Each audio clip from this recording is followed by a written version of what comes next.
Nursery में पौधों को पानी देना मौसम पर निर्भर करता है। बरसात के मौसम में खुली नर्सरी में कुछ दिनों तक बिना पानी के भी पौधे जीवित रहते हैं। इसके विपरीत शुष्क मौसम में पौधों को दिन में 2 बार पानी देना आवश्यक हो सकता है।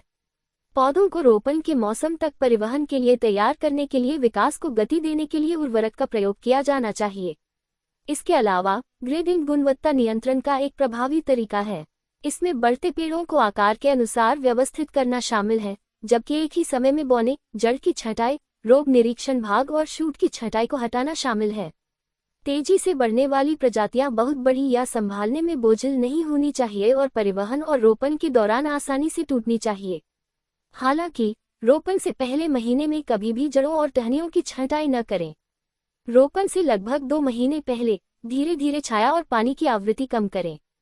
ये नर्सरी में पर्यावरण से लेकर वनों की कटाई वाली जगहों की कठोर परिस्थितियों में कठिन बदलावों के लिए पौधों को तैयार करेगा। इस तकनीक को हार्डनिंग ऑफ कहा जाता है।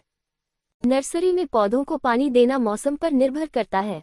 बरसात के मौसम में खुली नर्सरी में कुछ दिनों तक बिना पानी के भी पौधे जीवित रहते हैं। इसके विपरीत शुष्क मौसम में पौधों को दिन में 2 बार पानी देना आवश्यक हो सकता है।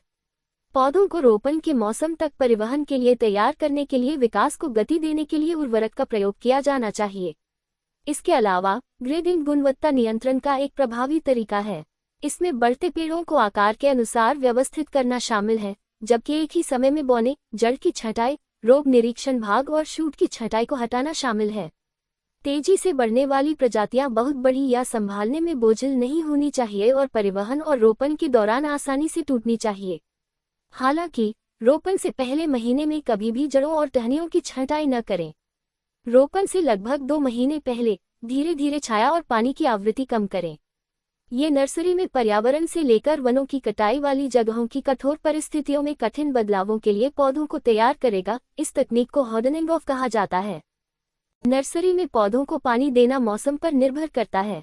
बरसात के मौसम में खुली नर्सरी में कुछ दिनों तक बिना पानी के भी पौधे जीवित रहते हैं। इसके विपरीत शुष्क मौसम में पौधों को दिन में 2 बार पानी देना आवश्यक हो सकता है।